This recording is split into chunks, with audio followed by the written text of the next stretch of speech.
एक बार फिर से आप सभी का स्वागत है।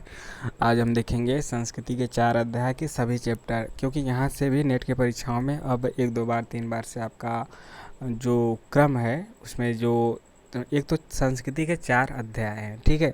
4 अध्याय है, मेन है। उस अध्याय के अंदर भी आपका प्रकरण दिया है, प्रकरण 1 प्रकरण 2 ऐसे ऐसे करके। तो उन प्रकरणों को भी क्रम से लगाने के लिए दे देता है, या फिर यह भी दे देता है कि यह प्रकरण किस अध्याय का है। तो उन प्रकरणों को हमें जानना ज़रूरी है, उसका अंदर का भी हम लोग देखते हुए चलेंगे। यानी कि जो चैप्टर है उन चैप्टर का नाम हमें पढ़ते हुए चलना है। सभी रचनाओं का मतलब ऐसे रचनाओं का जिसमें जो अध्यायों में बटा हो, खंडों में बटा हो, प्रकरणों में बटा हो, उन चीज़ों का, चाहे सर्ग में बटा हो, तो उन सभी चीज़ों का नाम हमें याद रखना है। तो आइए देखते हैं। चैनल को सब्सक्राइब ज़रूर कीजिएगा, काफ़ी ज़्यादा इम्पोर्टेंट है। जैसे पहले हम देख लेते हैं, मतलब एक आपको खाका तैयार करना ज़रूरी है। संस्कृति के 4 अध्याय में 4 अध्याय हैं। पहले मोटका मोटका हेडिंग देखिए। पहला अध्याय है भारतीय जनता की रचना और हिंदू संस्कृति का आविर्भाव, ठीक। इसमें आपका 3 प्रकरण है। इसके बाद जो दूसरा अध्याय है उसका नाम है प्राचीन हिंदुत्व से विद्रोह, और इसमें आपका कितना है, इसमें आपका है 7 प्रकरण। पहले में 3, दूसरे में 7। और जो तीसरा अध्याय है उसका नाम है हिंदू संस्कृति और इस्लाम, ठीक है। इसमें आपका कितना प्रकरण है, इसमें आपका कितना प्रकरण है, 12। इसमें कितना प्रकरण है, 12। तीसरे में 12 है, पहले में 3, दूसरे में 7, तीसरे में 12। चौथे अध्याय का नाम क्या है, भारतीय संस्कृति और यूरोप, ठीक है। यह कितने प्रकरणों में बटा हुआ है, यह आपका बटा हुआ है 17 प्रकरणों में, ठीक है।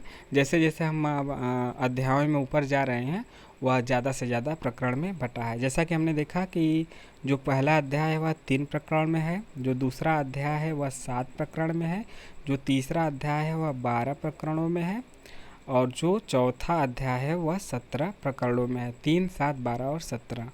तो इन्हीं प्रकरणों के जो मोटका मोटका हेडिंग है प्रकरण सबका, उसको हमें पढ़ना है, क्योंकि प्रकरण पूछ देता है कि यह किस अध्याय से है। तो यहाँ पे, या फिर प्रकरणों को क्रम से लगाने के लिए भी दे सकता है कि कौन सा प्रकरण पहले है, प्रकरणों का नाम देकर कौन सा बाद में आया है। तो देखते हैं पहले अध्याय का, जो भारतीय जनता की रचना और हिंदुत्व संस्कृति का आविर्भाव है, उसमें जो 3 प्रकरण है तीनों का नाम देखते हैं। सिर्फ देखना नहीं है, याद भी करना है। यहाँ पे हम केवल जो प्रकरण है उसका नाम देख रहे हैं। आप अपनी जानकारी के लिए वीडियो को रोक के इसके अंदर का भी देखना चाहें तो देख सकते हैं, आपके समय के अनुसार है। समय नहीं है तो केवल ऊपर वाला प्रकरण का नाम ही देखते हुए चलिए। तो प्रथम अध्याय में 3 प्रकरणों के नाम क्या क्या हैं, भारतीय जनता की रचना, आर्य द्रविड़ समस्याएं और आर्येतर संस्कृतियों का मिलन, ठीक है। भारतीय जनता की रचना, आर्य द्रविड़ समस्याएं, आर्य और आर्येतर संस्कृतियों का मिलन, यह आपका 3 प्रकरणों के नाम है। अब देखते हैं दूसरे अध्याय में, जिसमें कि 7 प्रकरण हैं। उन 7 प्रकरणों का नाम, प्रकरण 1 में है, पहले इसका नाम क्या है, प्राचीन हिंदुत्व से विद्रोह। दूसरे अध्याय का नाम है, 4 अध्यायों में से प्राचीन हिंदुत्व से विद्रोह। तो बुद्ध से पहले का हिंदुत्व। दूसरा प्रकरण है जैन धर्म, ठीक। तीसरा प्रकरण है बौद्ध धर्म। आप जैसे जानते हैं कि जैन धर्म बौद्ध धर्म में कहीं भी कोई नाम लेता है तो जैन बौद्ध लगभग साथ ही लेता है। और फिर चौथा है वैदिक बनाम बौद्ध मत। उसके बाद है प्राचीन भारत और बाह्य विश्व। छठवां प्रकरण है बौद्ध साधना पर शाक्त प्रभाव। और इसके बाद आपका 7वां है बौद्ध आंदोलन के सामाजिक प्रसंग, ठीक है। इसके बाद नाम आता है तीसरे अध्याय का नाम है हिंदू संस्कृति और इस्लाम। यह 12 प्रकरणों में है, तो 12 का नाम देखते हैं। क्रम भी याद रखिएगा, नाम भी याद रखिएगा, क्योंकि नाम भी पूछ सकता है कि यह प्रकरण किस अध्याय का है, और प्रकरण भी दे सकता है कि पहले से बाद के क्रम में लगाइए, पहले से बाद के प्रकरणों को लगाइए, क्रम से लगाइए, कौन पहले आया कौन बाद में आया। तो हिंदू मुस्लिम प्रश्न की भूमिका, इसके बाद इस्लाम धर्म, इसमें नाम ही है हिंदू संस्कृति और इस्लाम, तो दोनों लोग आएंगे। तो पहला हिंदू मुस्लिम प्रश्न की भूमिका, प्रकरण 2 है इस्लाम धर्म, प्रकरण 3 है मुस्लिम आक्रमण और हिंदू समाज, चौथा प्रकरण है हिंदू मुस्लिम संबंध, 5वां प्रकरण है इस्लाम का हिंदुत्व पर प्रभाव, 6वां प्रकरण है भक्ति आंदोलन और इस्लाम, प्रकरण 7 है अमृत और हलाहल का संघर्ष, हलाहल मतलब विष, और 8वां प्रकरण है सिख धर्म, 9वां है कला और शिल्प पर इस्लाम का प्रभाव, 10वां प्रकरण है साहित्य और भाषा पर प्रभाव, 11वां प्रकरण है उर्दू का जन्म, 12वां प्रकरण है सामासिक संस्कृति के कुछ और रूप। ठीक है, तो यहाँ पे 12 प्रकरणों के नाम हमने देख लिया है। ठीक है, यहाँ पे आप रोक के या फिर बैक करके फिर से इसके नाम देख सकते हैं। हम लोग चौथे अध्याय पे चलते हैं, जिसमें कि 17 प्रकरण है। उन 17 का नाम देखते हैं। देखिए,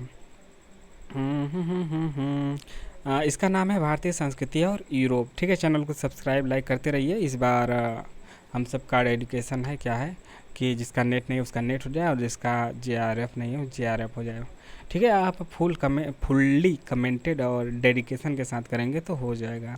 कुछ भी मुश्किल या आसान नहीं होता है, बल्कि यह हमारे करने पे होता है, हमारे डेडिकेशन पे होता है। हमको चाहिए जिस त्वरा के साथ, वह त्वरा यदि हमारे अंदर है तो फिर वह मिल सकता है। देखिए, पहले प्रकरण का नाम है भारत में यूरोप का आगमन। प्रकरण 2 का नाम है शिक्षा में क्रांति। इसका नाम ही भी है भारतीय संस्कृति और यूरोप, तो दोनों रहेंगे, मतलब ये यूरोप भी रहेगा भारत भी रहेगा, क्योंकि यूरोपीय लोग ही तो भारत में आके वो किए थे, शासन किए थे, कंपनी लगाई थी। प्रकरण 3 का नाम है ईसाई धर्म और भारतीय जनता। प्रकरण 4 का नाम है हिंदू नवोत्थान। प्रकरण 5 का नाम है ब्रह्म समाज। प्रकरण 6 का नाम है महाराष्ट्र में नवोत्थान। प्रकरण 7 है आर्य समाज। प्रकरण 8 का नाम है थियोसॉफिकल सोसाइटी या फिर ब्रह्म विद्या समाज। इसके बाद 9वां प्रकरण का नाम है धर्म के जीते जागते स्वरूप परमहंस रामकृष्ण। अगला 10वां प्रकरण है कर्मठ वेदांत स्वामी विवेकानंद। प्रकरण 11 है प्रवृत्ति का उत्थान लोकमान्य तिलक। यहाँ पे देख सकते हैं कि यहाँ पे जो प्रमुख व्यक्तित्व हैं उनका भी विश्लेषण किया गया है। चाहे आपका परमहंस हो, चाहे विवेकानंद हो, चाहे तिलक जी हो, चाहे योगी अरविंद हो। तो प्रकरण 12 का नाम है स्वर्ग का भूमिकरण महायोगी अरविंद। प्रकरण 13 का नाम है भूमि का स्वर्गीकरण महात्मा गांधी का प्रयोग। गांधी भी है, अरविंद भी हैं, और सर्वपल्ली राधाकृष्णन भी है। प्रकरण 14 में विश्व दर्शन के प्रवर्तक श्री सर्वपल्ली राधाकृष्णन।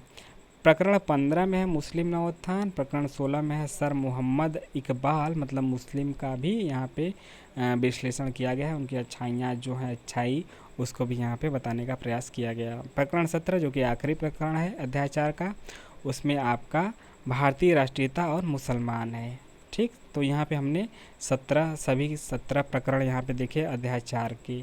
ऐसे देखा जाए तो कुल कितने प्रकरण हैं, तो 3 + 7 + 12 + 17, यदि जोड़ा जाए तो 3 में 7 जोड़ेंगे 10, 10 में 12 जोड़ेंगे 22, और 22 में 17 जब जोड़ते हैं तो हो जाता है 39। कितना हो जाता है? 39। 22 में 17 जोड़ेंगे तो कितना हो जाएगा? 39। तो कुल प्रकरण कितने हैं यदि पूछ देगा, चारों में मिला के तो 39 हैं।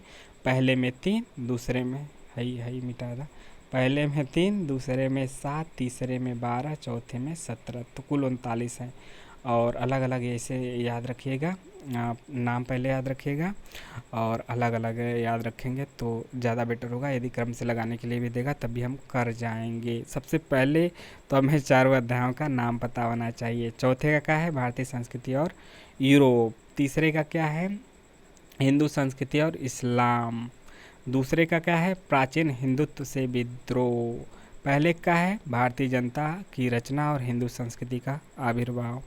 भारतीय जनता की रचना और हिंदू संस्कृति का आविर्भाव पहला तो बिल्कुल मत भूलिएगा।